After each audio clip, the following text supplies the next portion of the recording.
everybody, welcome to the long-awaited Q&A. So, we're excited to answer some questions today, so what do you think we should get this started? Yeah, let's get it started. All right, here we go.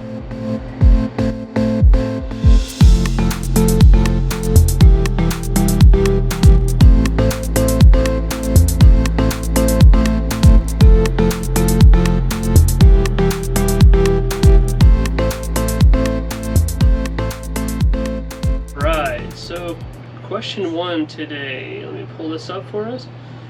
What made us go full-time? That's a loaded question.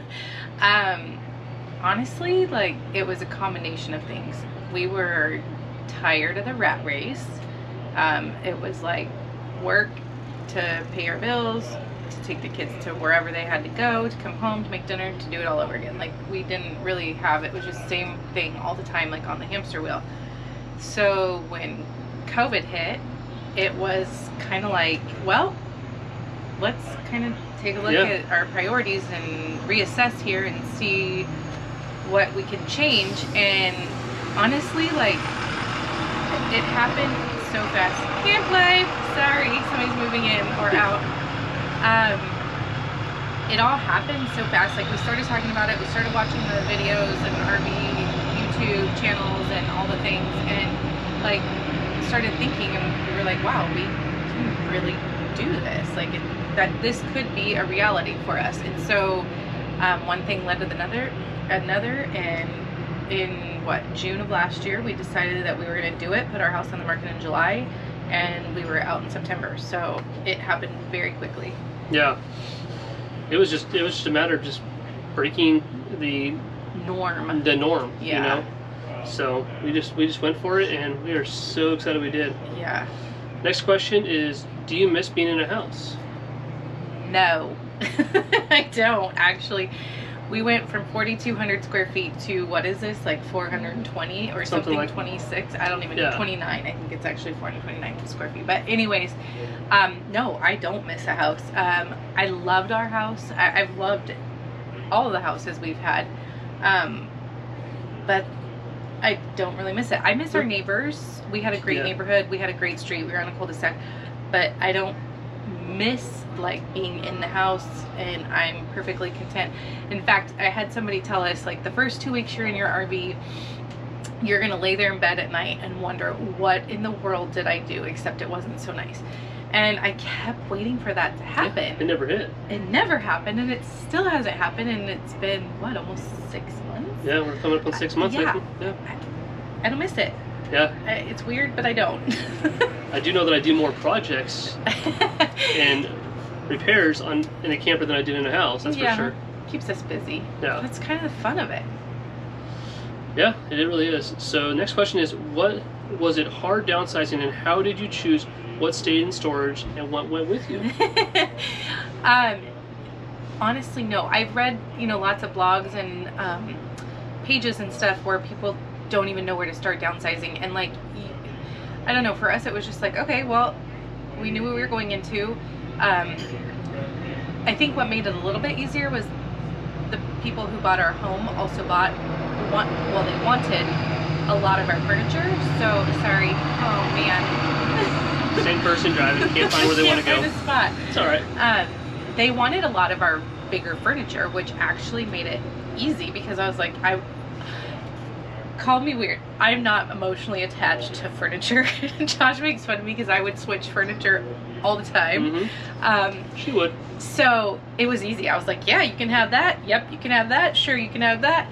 There were some pieces, obviously, that meant something to us that we did keep. So we do have a storage unit, a 10 by 20, full of the stuff that we A, didn't want to part with, or B, weren't ready to part with, or that we knew eventually we would like to have in another home somewhere down the road. Yeah. So I mean, there's some sentimental stuff, like, yeah, I am a little bit, I guess, sentimental in some areas, but like stuff from the kids being young and little, and just stuff I didn't want to get rid of. But No, it really wasn't hard to downsize. We did end up getting rid of a lot of stuff. We had a couple of free garage sales just so we didn't have to deal with wheeling and dealing with people. And half of Hemet and Sayasino shut up. They hooked us up. But, you know, we just took it day by day. I mean, we didn't wait till the last minute to pack by any means. We just went room by room and decided what was important and what wasn't. And since being in the RV, we've even downsized some more. We've taken a couple more loads to storage of things that we thought that we needed that we really don't need. Yep. So just like everything else in life, you know, if you don't touch it for a certain amount of time, it's gone. I mean, and that's what we've done. Like, we've gone back to storage a couple times, cleaned house, and we've tried to find things that really have multiple purposes within the trailer to try to help. Right. To try to help with that. So. Yeah. Yeah. The next question is, do you have any regrets moving into an RV? I think we already answered that. No, none, zero. We have zero regret. We love every minute of it. Nope. And we don't see. Oh boy, here comes the wind. Any reason to not keep doing it. Oh my goodness, it's getting windy out here.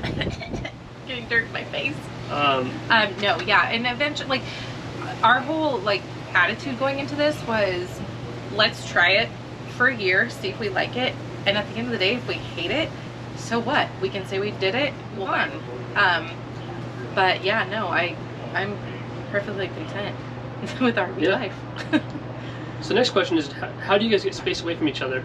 I mean, we really don't, but I don't think it doesn't bother us. No, it doesn't. And, you know, if somebody needs to go, take a walk or go for a bike ride or just, you know, get a little bit of personal space, we can, but that hasn't honestly been an issue. I mean, I've gone and ran errands a couple times by myself, and so has Josh, but other than that, we really don't. Yeah. Next question is, how are the kids getting along in the tighter quarters? The first couple months were rough, and that is not even going to sugarcoat that. It was rough. It was everybody trying to, like I said, we went from 4,200 square feet. Everybody had their own rooms.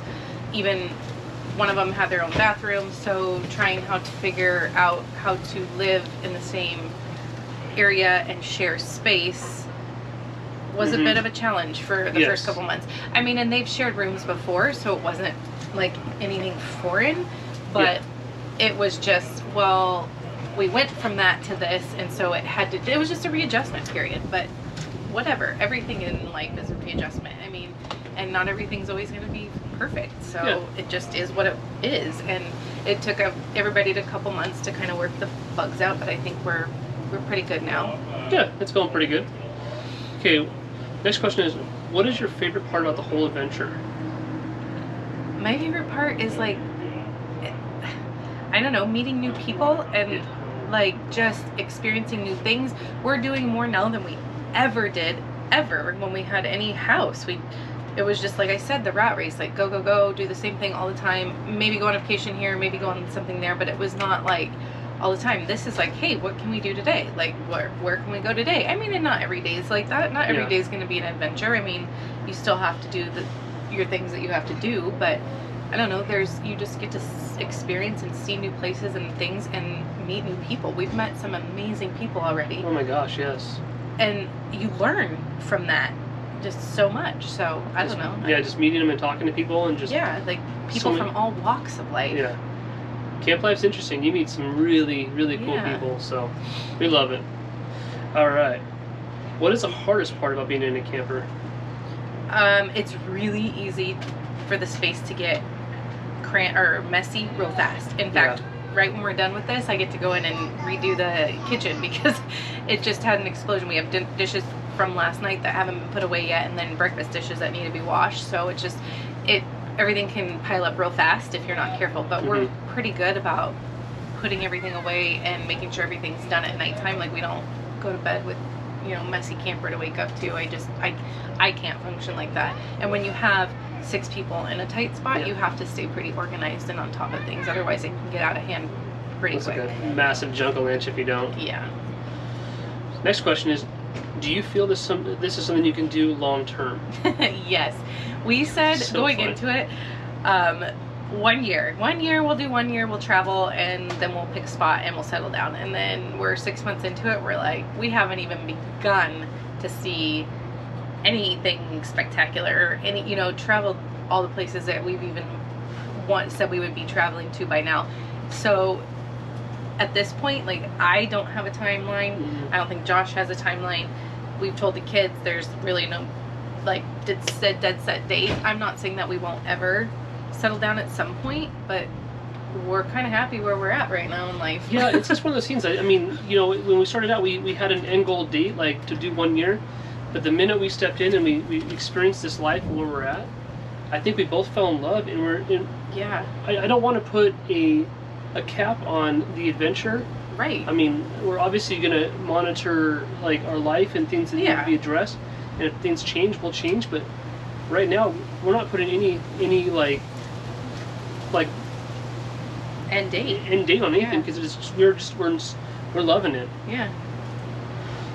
Next question is, what's the advice you wish someone had given you before you chose to live full time in an RV?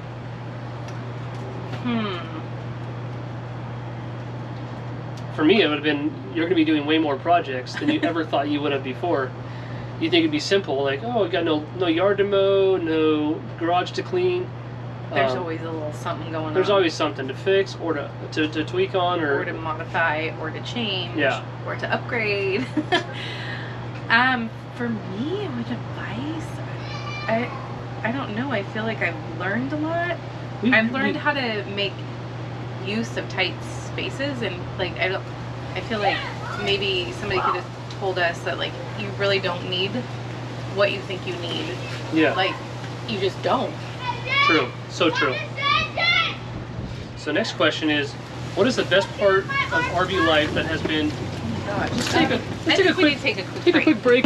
We're gonna put the awning in. And move spots.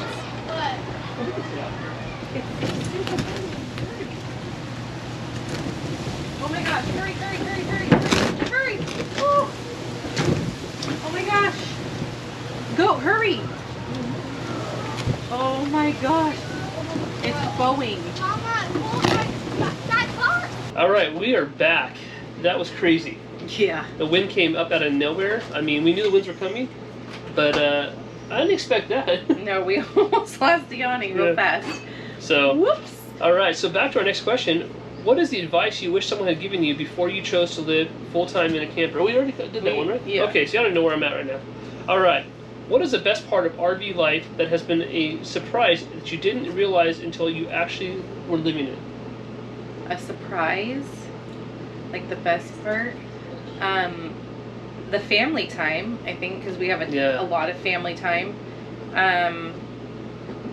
And just meeting different people. Like, that has been awesome. We've met some really cool people, and we've stayed in touch. So the boys made some friends at the very first campground that we went to, and they FaceTime all the time. Yeah. That family moved on to Texas, and it was really cool that they became fast friends and are still connected to this day. So I think that's a really cool part. You essentially will have friends all over the country by the time we're done doing whatever we're doing. Yeah. Just because you meet people. I think we've both fallen in love with the connection, the friends, the friendships, the connections, and the people you can meet and where you get to go with things. It's super cool. Like, and I think it's been really good for the kids in that aspect. Like, it just teaches them that, like, there's more to life than just who's in our little tiny bubble. Right. All the time. Yeah, it forces them to have to actually reach out and meet people, because you're not in your little groove with people where you have your same people from from school and from your neighborhood. Yeah. You get to actually have to physically go out and conversate and meet people. So I think that's really cool. What is both of your must-haves for RV living? Like, what is something that is your must-have? My active wear. We're constantly out, like, walking, working out, which we just started again because we really didn't for the first few months, which was really rough to get back into. But riding bikes, going hiking. So for me, it's that, and then. I think it was like we were talking about on our walk this morning. Like we were talking about our bikes. I think it's a must-have. Like, that's a non-negotiable for us. Like, some people don't travel with bikes. They got rid of their bikes. I've talked to different families. We ride them every day. Yeah, we really do. And sometimes multiple times a day. Like we at least do 4 miles a day just in whatever campground we're in. And then sometimes we'll do it twice. And so that's 8 miles you're getting in just on a bike. So I don't know, like we ride and the kids are on their bikes all day long as well. So I think that would definitely be a non-negotiable. Yeah. Next question is, how do you cook for your whole side, the family, two sides of a family, now that you're in an RV? That's so funny, because right after we started this lifestyle, I was like, I don't understand why people say they can't cook for their family, because nothing changed in that sense. We still eat the same food. I still cook the same amount. We still have the exact same meals. Like, nothing changed. I use the Instant Pot, or my foodie. I got a foodie when we moved in here. I use that a lot, but I wouldn't say I use like solely that. I cook on the stove just like I did. I bake in the oven just like I did. Like even with the smaller oven that we had previous to this new rig, like I don't think anything changed. No, I think the only thing that we have to work at a little bit is, I mean, now we have in this new camper we have a full-size fridge, so we can shop like we used to with our frozen items and all of the things. We just don't have the storage, like the pantry storage, so we have to kind of plan that. But other than that, nothing else really has changed. No, our meals are still the same, so I cook just like I did at home. Yeah, seriously, yeah. I think we eat better. Like last night's meal was amazing. Yeah. So next question is, what is your favorite campsite? So, we haven't really traveled out yet because of certain factors that have kept us in California. Yeah. But I mean, obviously for me, I'm always going to say that my favorite campground is Campland. We love Campland because that is just there's a lot of history and a lot of family connection with that campground. So that's. I love Campland. I don't love Campland's price. Yeah, they're expensive. But when we started, we did research and we ended up joining 1,000 Trails. So we do have a 1,000 Trails membership, and we've gone to so far 2 here, just because we haven't gone to San Diego. But within the 1,000 Trails parks there. But between the 2 that we've been to here, my favorite by far is Palm Springs. I love it out here. I love this campground. Yeah. It's pretty. It's nice. I don't know. I like it. Yeah. So, next question is, how many miles have you recorded since you started traveling? Well, I mean, we haven't really traveled a whole lot. I mean, I do know that we bought our truck new, and it had about 250 miles on it, and we just turned 12,000. That's a lot of driving. We did do a bomb run to Arkansas and back, so that's not true. We did travel. So that was 3,000 mile trip. Yep. Our goal was to be out by the end of the year, last year, December, but like Josh said, we had some stuff that has now held us back a little bit. We're almost there though. We're hoping to be out by, I don't know, mid-March. Yeah. And be on the road. So we're wrapping the last few things up here and are hoping to be out mid-March. But so that question is kind of hard. Like Josh said, we do have a lot of miles on the truck already, but it's a lot of back and forth. It's a lot of work. It's a lot of appointments. It's a lot of, you know, we have in the beginning did do a lot of runs with the trailer just around locally, and then we did do the bomb run to Arkansas and back. Mm-hmm. So I mean, and that was 5 states in 5 days. So I mean, that was a good time. That was quick, but it was fun. Yeah. So next question is, what do you guys do for work? That's a loaded question. Well, a little bit of everything. So we're both into real estate. We both are realtors. When we originally planned this, we said, oh, we're going to just do real estate from the road. Well, that's all fine and good, but that's not reality. You can't really do real estate from the road. So I actually have a part-time job that I absolutely love, and it's very flexible, and it's been perfect for what we're doing. Josh is working on some other stuff. We got the Amazon store that we just launched last week, which will help us too. Yeah, we have a lot of stuff in the works and things coming up. We have a plan. We're not just expecting that it's just gonna be like all fine and dandy and just will live like this. No, we have things that we are doing and working on, and we have income coming in. So yeah, I mean, I'm still pushing, you know, our real estate business. She's kind of working the part-time job and still taking care of the kids. So we're still actively working real estate. That's part of why all the miles are on the truck, is because we're doing a lot of driving still. Yeah. So we're still doing that, and for the future, there's a lot of things coming along that we'll update you guys down the road on. But that's what we're doing so far. Do you have a budget? Oops. Oh shoot. Hold on. What do you think your monthly savings is now since you went full time in an RV? Well, we've kind of done a rough budget, but at least $5,000 to $6,000 a month we're saving. Yeah. I mean, and that's like a kind of a loaded question, and it's kind of hard to answer because everybody's different. Everybody's situation is different. Everybody's finances are different. Everybody's income is different. Everybody's expenses are different. I mean, so that is kind of hard to answer in a sense.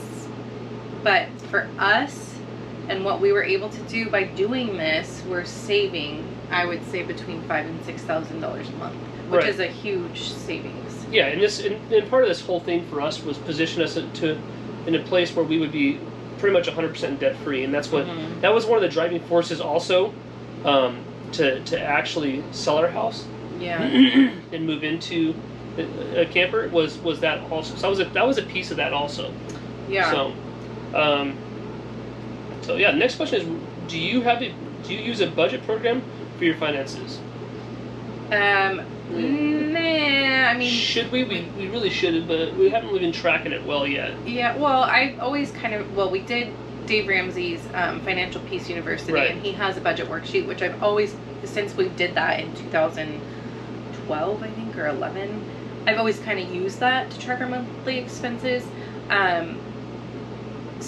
But honestly, like now, our expenses, we don't have a ton of them, so I really don't use a budgeting program, but we do watch what we're spending our money on and where it's going. And I still do like his budget sheet. Yeah, totally. So, that's it. Okay, next question is, for Tori for sure. Homeschooling with kids. What do you do? How does it look like? What does it look like? Okay, so we started using a program that was recommended to us by a friend of ours. It's all online.